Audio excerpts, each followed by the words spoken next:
Before we begin, I want to thank the sponsor of today's episode, RevenueCat. RevenueCat makes it easy for app developers to build, analyze, and grow in-app purchases and subscriptions on iOS, Android, and the web. No server code required. With a few lines of code, get in-app purchase infrastructure analytics and integrations without managing servers. If you checked out our previous episode with Andy from RevenueCat, you know how much RevenueCat can help with some of the difficult infrastructure, even with the new updates in StoreKit 2. They make in-app purchases easier. They solve the painful edge cases, manage subscription status across platforms, and cut implementation time from months to hours, so you can focus on building your app. There's some great automated reporting tools, some great analytics, customer lists, and filters and segments. I highly recommend you check RevenueCat and get started today. Once you've done that, go ahead and check out their YouTube channel too. They have some great services there and great videos to show you how to get started, whether you want to use a CocoaPod or a Swift package, as well as some of the new tools they have in their dashboard. So go to RevenueCat.com, get started with your brand new app today. Thank you, RevenueCat, for sponsoring today's show. Thank you for joining me for another episode of Empower Apps. I'm your host, Leo Dien. Today, I am joined by Peter Friese. Hey, Peter, thank you so much for coming on. Hey, Leo, it's good to be here. Thanks for having me. So I'll let you go ahead and introduce yourself. Yeah. As if it isn't obvious from your background what you do, but we'll go ahead. My name is Peter. I'm a developer advocate here at Google on the Firebase team. And I've been with Google for slightly more than 7 years now. I've actually joined on the Google Plus team. So that's kind of fun fact about me. When I interviewed for this position, they asked me, so we've got two openings, one on the Chromecast team and the other one on the Google Plus team. And you're I know that Google Plus, it's going places. Chromecast, nobody's going to use Chromecast. And I said, I'd be more interested in Chromecast. And then it turned out that they thought I didn't have enough experience with media. And then they asked, would you be interested in joining the Google Plus team? And I was like, for sure. So that's how I got started. But, soon after I joined Google, we basically restructured how the team worked. And the team that I initially joined became what was known for a very long time as the partner developer relations team. So that is basically, and it still exists, but in a slightly different shape. So what we did there was basically work with app developers across the globe and help them build better apps using Google technologies like, obviously Android and Chrome, but a lot of other things, for example, Google Now or Android Wear. And we would work with them in the early phases of product development. So for example, for Android Wear, we would go out and say, hey, there is something new, so please come under NDA, and then we can show you what it is. We can work with you to develop ideas how your application might benefit from this new thing. And then we would help them build integrations with this technology and then help them ship this into the market. So the idea basically was to get product feedback from them and also put those new APIs and products into the market. So for example, when you go to Google I/O and then you see the announcement of something new and third-party developers already have integrated with that, that was nice. Our team's role essentially, right? And it was really, really exciting because we worked with really well-known brands, and it's amazing when you look at the time, when you look back and see how we've been able to help them and develop their business as well. That was really, really good fun. So I was on that team for a long time, and then I joined the Firebase team in 2019 when they had an opening, which basically said we're looking for someone who is interested in Firebase, who has some experience with JavaScript and TypeScript, and also is a fan of iOS and has a background in iOS development. And I was like, that is so much me. So you already had a background in iOS development. I did. So before I joined Google, I had been working at a couple of consulting companies, and I did have some experience in iOS development. So I had built a couple of apps before. We also had built tools to essentially generate iOS applications. That was back in Okay. the time when Swift wasn't even a secret project in Chris Latner's laptop. So we only had Objective-C, and the first Yeah. time I saw Objective-C, I was like, "Whoa! All those braces! It looks terrible." So I'll be honest, I hated it in the beginning, and then we developed something, and then I was like, "Why is this breaking all of the time?" And then a friend of mine said, "I think we need to do memory management ourselves." And I said, "You can't be serious. I mean, come on, like, do memory management yourself. That is like so 1980s." And Right. he's like, Right. Yeah. no, you need to do that. And then because we were so disappointed, we said, "Oh, let's generate apps instead of having to write them manually." And as a background, the company I had been working back then, that was a consulting company which had a big name in model-driven development. So Okay. it was basically the nail, and we had a hammer, and we were looking for nails, right? So Yeah. and Okay. we used that generator to basically show off our generators and tell people, "Hey, look, you can generate iOS applications with that." Yeah. Nice. So how long have you been with the Firebase team? So I joined in August 2019. So it's been Okay. slightly more than 2 years now. Yeah. So I think I've known, I think the first time I met some folks on the Firebase team would have been at Try Swift 2018, and I got a nice bottle of hot sauce from them. Right. But I know like Firebase is really popular amongst a lot of iOS developers just to get up and running. And in a way where like CloudKit, you're not like necessarily locked into the Apple ecosystem. And Firebase obviously does a lot more than what CloudKit does. But maybe I'll let you explain kind of the use case for Firebase and why it's so popular amongst iOS devs. Yeah, sure. So essentially what Firebase is, it's Google's mobile and web application development platform. So something that not many people know is that it basically runs on Google Cloud. So when you create a new Firebase project, that is a Google Cloud project, right? It's just a more friendly user interface, if you will. I mean, the GCP Cloud console is a friendly place still, but Firebase makes it even more friendly, and you don't have all those dials and knobs that you can configure. So it's a more approachable entry to Google Cloud, essentially. And we have a lot of products that we support on the platform.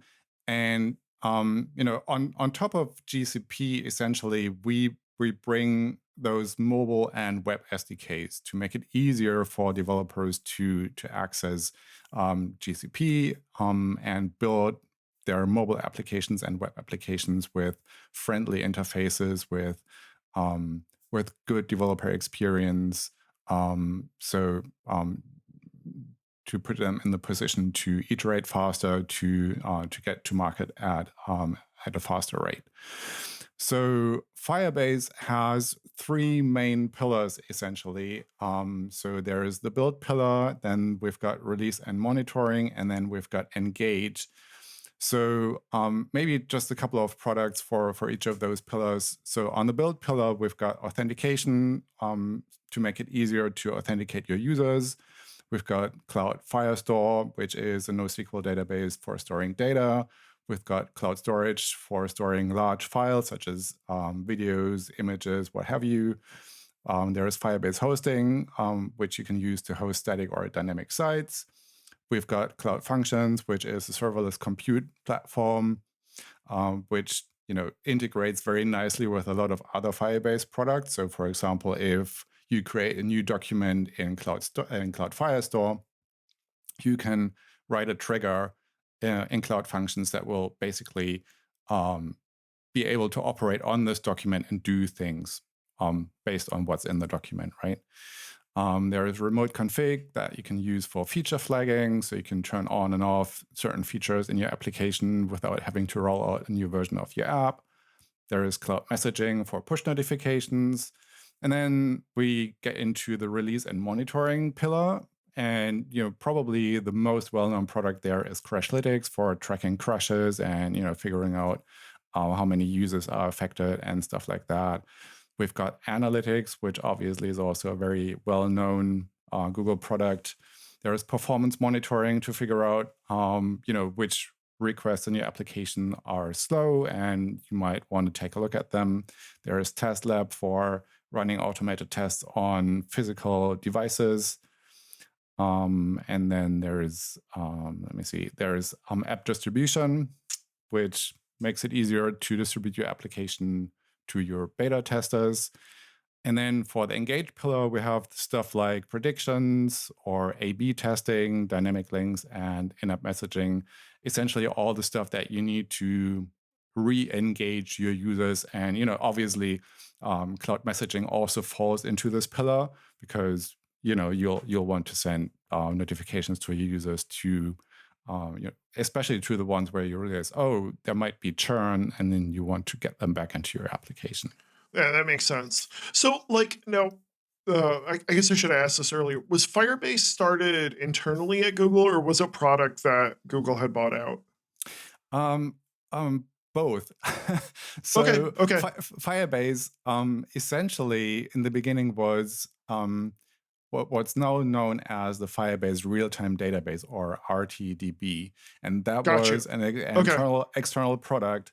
And just a couple of days ago, some of the folks who joined Google with that acquisition said, oh, it's now been, I think, 7 years that they've basically been at Google. So Gotcha. Google acquired Firebase when it was just a real-time database, and then we essentially worked to bring all those other features that you need as mobile and web application developers Yeah. to build applications into this one platform, and tried to make it really well integrated and enjoyable and fun to use product. Yeah, and it's now basically the leading MBAS mobile backend as a service platform out there. I remember the old days of you've got a lot of the old pars.com folks that have were looking for something, and it seems like it's been the platform that's easy to integrate and cross-platform and super simple to work with. Um what what makes Firebase, because one of the complaints I've heard is that there's so much you can do to where you get to a point where you need a relational database. What do you think is the best way to get started with Firebase and use it in such a way that it was meant to be used, I guess?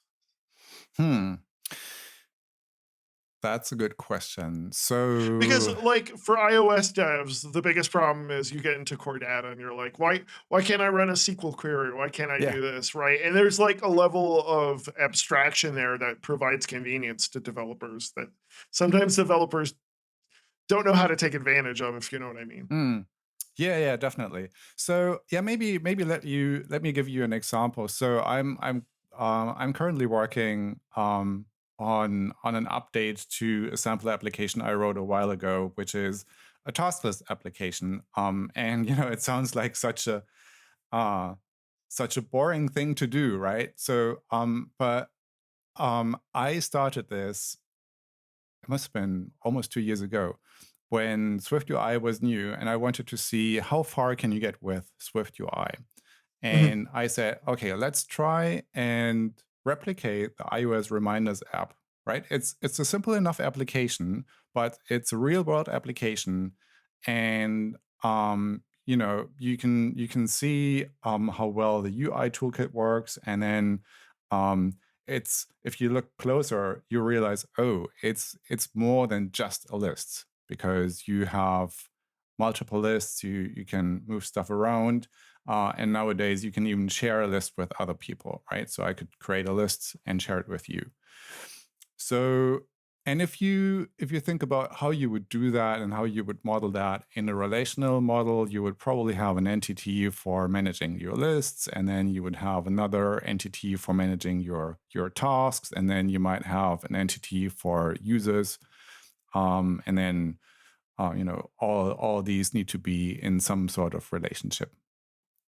And when you do that for a NoSQL document-based approach, like you would use on Firestore, then you would essentially have one collection of documents which contains all your tasks, right? And then all your task documents would contain the attributes you care about, like the title of a task, the completion state, things like the due date and stuff like that. And then in order to make it so that you can nest stuff, you would essentially have just one additional attribute which says, okay, so this task A, for example, can be a subtask of something else, and you would essentially just keep an additional attribute for the parent task, right?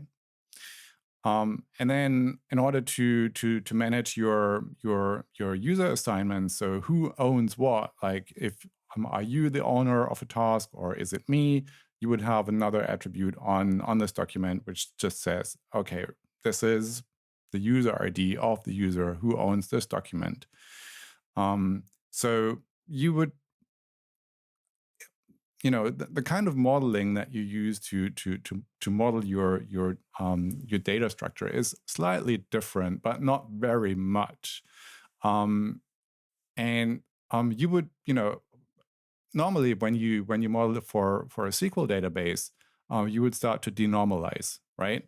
And in NoSQL, you often do the opposite, right? So you add just more attributes to your documents because you need them there, right? Right.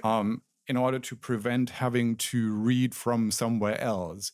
So it's more like you can really think of it as everything that you have in one screen in your application most likely goes into a collection of documents in a NoSQL database, right?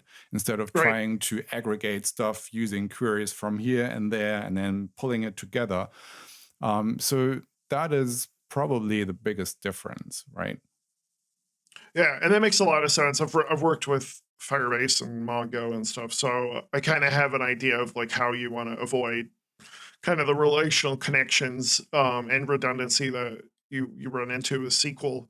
What maybe is the first service someone should be familiar with when they are getting into the whole Firebase suite and they're building an iOS app? So I find myself mostly using Authentication and Firestore, really, Okay. because one of the things that you can see is that you can, because you have cloud functions that can trigger on events in Firestore, you can almost use it like a hub, right? So you can drive functionality by changing attributes in documents or adding documents to your database, and then something happens as a result. So to give you one example, a couple of years ago, for Google I/O, we built mobile apps to make it easier for people to see the program for the conference, and then also to reserve a seat for a session in one of those tents, right? Because we wanted to give people the opportunity not to have to queue for such a long time.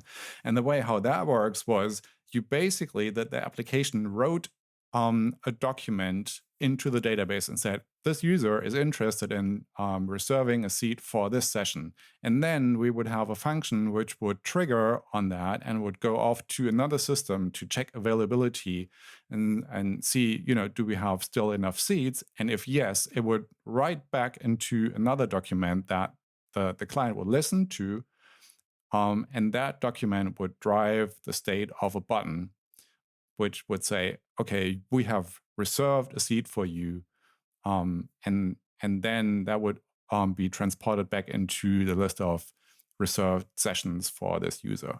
So it is, it's a kind of different way of thinking about how you build your applications. Instead of calling an API and that API then goes off and writes into a database, what you do is you write into your Firestore database and then you trigger functionality based on top of that, right?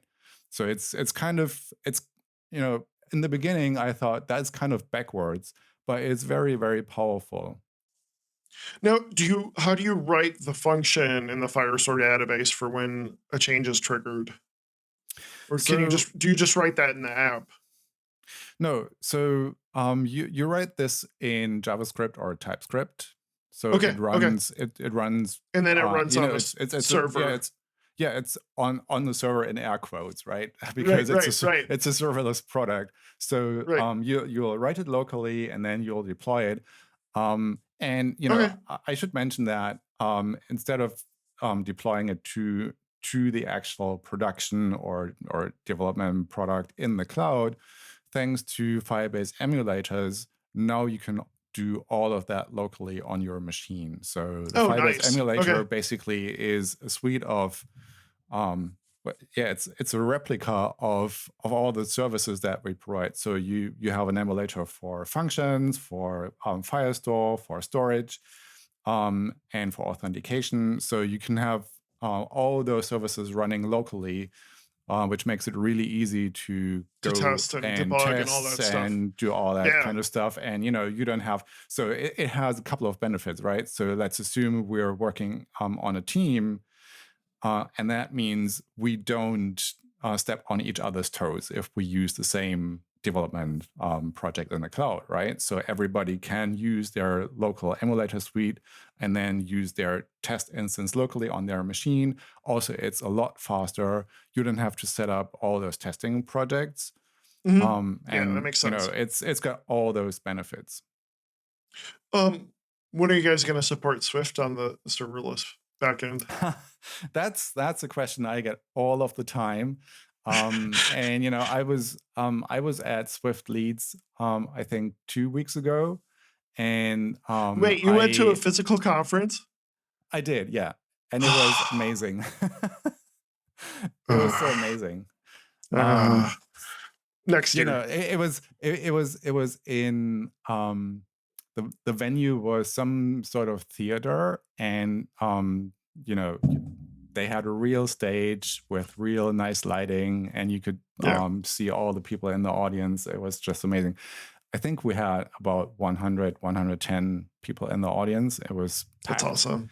That's awesome. One thing that I found really impressive was literally nobody was looking into their laptop or phones. Everybody was paying attention all of the time. Wow. That was just so amazing. Yeah, because I think people had been craving going to a real conference and attending a real talk for such a long time. Yeah, that makes sense.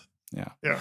So I was at Swift Leads, and then Tim Condon, who is on the Swift server-side working group, also gave a talk. And then I went to him later and said, a couple of people are always asking about Swift on Firebase for cloud functions, and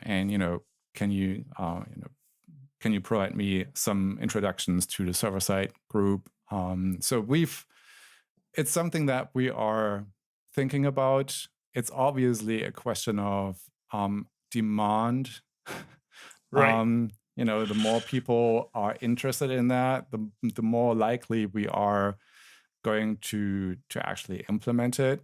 We run something called Hack Week a couple of times a year. So my current plan is to basically find a couple of people inside of Firebase who are willing to implement a prototype during the next Hack Week.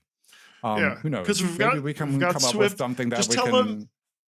Tell them you got Swift on the AWS Lambda, and then they'll be like, "Oh, we've got to do it. We really got to do it." So maybe Yeah. that'll help. I don't know.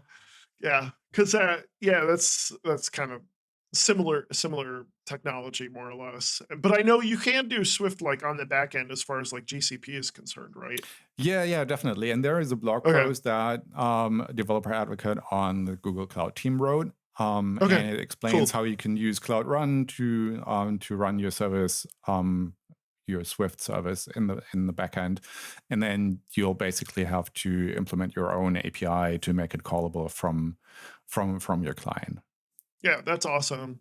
So, let's see. We covered Firestore, which is the big one. I guess I'll ask. So I've actually played around with Firestore and SwiftUI as far as like keeping the data in sync. Like, what are some tips you have for like a SwiftUI developer that's using Firestore as a backend? Like, this would have been, gosh, I developed this app 2 years ago, and then I got rejected by the App Store. But I was Oh glad to no. get I was glad to get like some experience playing around with Firestore and SwiftUI. Mhm. What tips do you have for like a Swift UI developer out there who wants like that kind of MVVM experience of reactive programming, but also working with Firestore? Yeah, so I've done this a couple of times myself, and there are a couple of ways to do it, right? So one thing that you should probably be aware of is that Firestore supports something which is called snapshot listeners. So Yep. what you Yeah. do See, is that's what I you used. Yeah. yeah, so you basically say, hey, oh, and let me take a step back. So in Firestore, you organize your data in collections and documents. So a collection can contain any number of documents, and then a document can have sub-collections, and these can contain documents again. So you have this alternating between collection and document and sub-collection and document and so on and so Okay. forth, right? So a collection can never contain a sub-collection. You'll have to have a document in between. So with snapshot listeners, you essentially say, I want to listen to this collection here, and I want to be alerted whenever there is a new document, or when there is a change to one of the documents, or when a document is deleted, or whatever. And this is what drives the real timiness of Firestore. And the first time you see it, it is so amazing. You make a change in your application, and then it's reflected in the console immediately, and vice versa. Yeah. Or Right. if you have multiple applications running, they will all be in sync, and to the eye, it appears as if it is instantaneous, right? So there is a small lag, but it's sub-second. Usually, if you're on a fast connection. So that is pretty amazing. So use a snapshot listener, and then I usually set up. So it depends. So at least you So should set up a view. I use a published object, and then I'd basically like when the snapshot listener would change, like I'd have like that view model would basically change, and then with the magic of SwiftUI and reactive programming, it would automatically change what's visible. That's how I ended up doing it. Yeah, exactly. And that's what I would Okay. recommend. So you should have a view model, which is an observable object, and then you Yep. have your snapshot listener on that. Whenever you get something back from the snapshot listener, you will write it into your published property, and then your UI will update. So that's one thing. The other thing that I often do, which I have had people scold me for writing complicated architectures, is that I implemented a repository which essentially does the same. So you attach to the snapshot listener, you update your published property, and then you have your view model, and the view model then subscribes to that published property in your repository. So you might ask, why would you want to do that? And the answer to that is that oftentimes you will need to access the same data in different locations in your application, but the different views want to display or manipulate different various different kinds or parts of that data, right? So you could say, I have this repository which contains all my tasks, but for example, for the overview list of tasks, I'm only just interested in a title, and then if it's marked as done or not. But if I navigate into the details screen, I want to have more intricate data, so my view model Yeah. will look different, right? So, and that's Yeah, why. that makes sense. I think I kind of did that because one of the things I ran into was previews. Like I want previews, Mm, but I don't want to connect to Firestore on a yeah, preview. So like with the view model, I can just I'll have an abstraction of the view essentially, and like in real time or in the real app, it'll obviously convert the document into whatever I want to see in the view model. But then when I do the preview, I can just hack a mock essentially together to say whatever words I want to show up or whatever icons I want to show up yeah, absolutely, on yeah, my yeah, own. yeah. That's absolutely what I would recommend in your previews. Basically, fetch some or produce some mock data that you produce statically, so that you can Right. quickly see that. Yeah, I mean, we Now, get a lot of feedback on the GitHub repository from people who apparently are trying to directly access their running instance of Firestore and then display that data in a preview. I mean, I yeah. can see how you might want to do that, and it is kind of interesting. But if you're honest, I mean, it's for performance reasons and also for all sorts of other reasons, it's better to have mock data. Faster Right. turnaround times. You don't depend on somebody making any changes that you didn't expect, or, Yep. or Yep. or dropping the database underneath you. So I would always recommend using mock data. Yeah.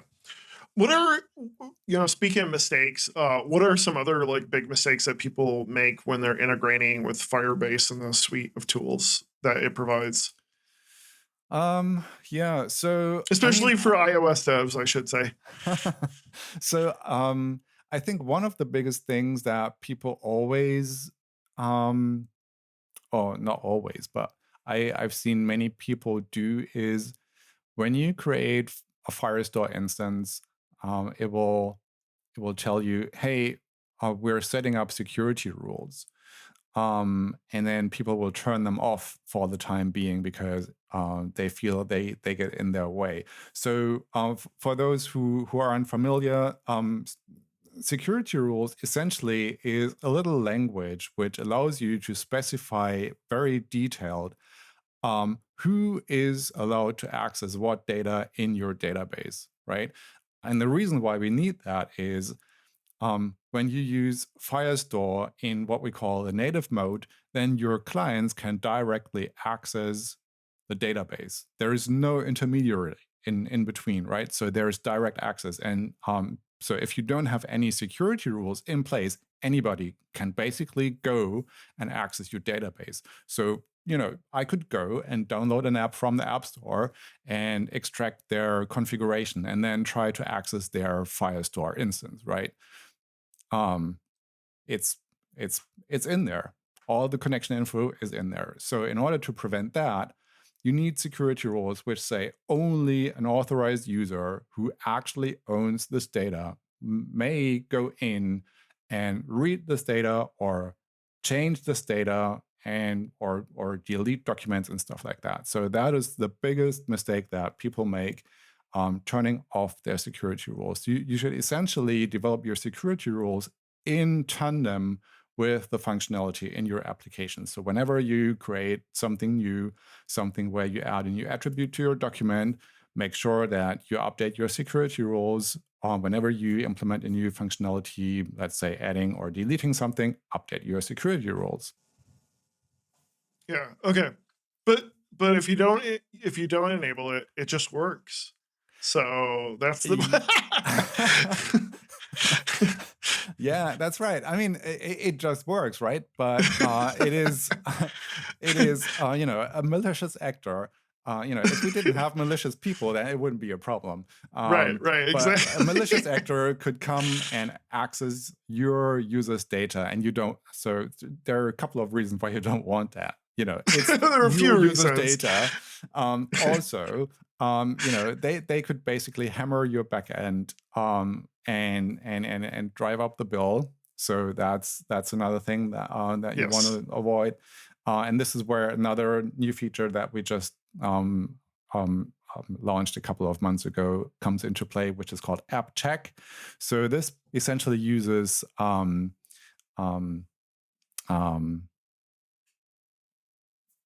it called? No, I forget. Like machine learning, or No, it's not machine learning. Oh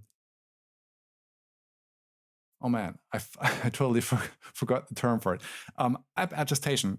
No, it comes back to me. So it uses app attest to basically say, so this request, does it come from your app, right?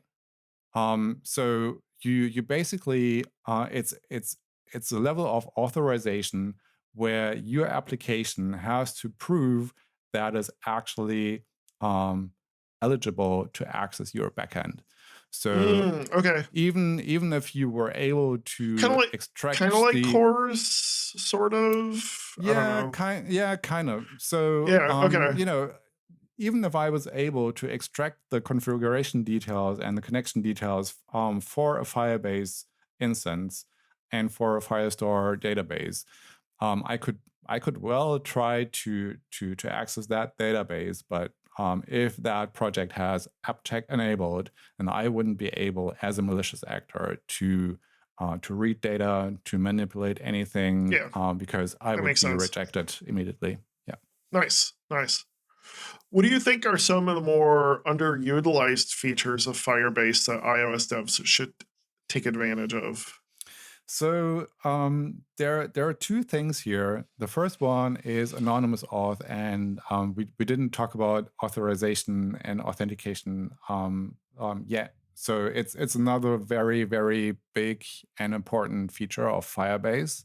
Yeah. And it makes it really easy for you to authenticate users. We support a couple of mechanisms. Email and password obviously is the first one that people think about. I would, you can definitely use it, but because passwords are insecure, I would encourage people to try to use something else. For example, email and link, which basically sends the user a magic link to sign in, or sign in with Apple, or sign in with Google, or even with, you can even authenticate with GitHub. Sign in with Google Plus.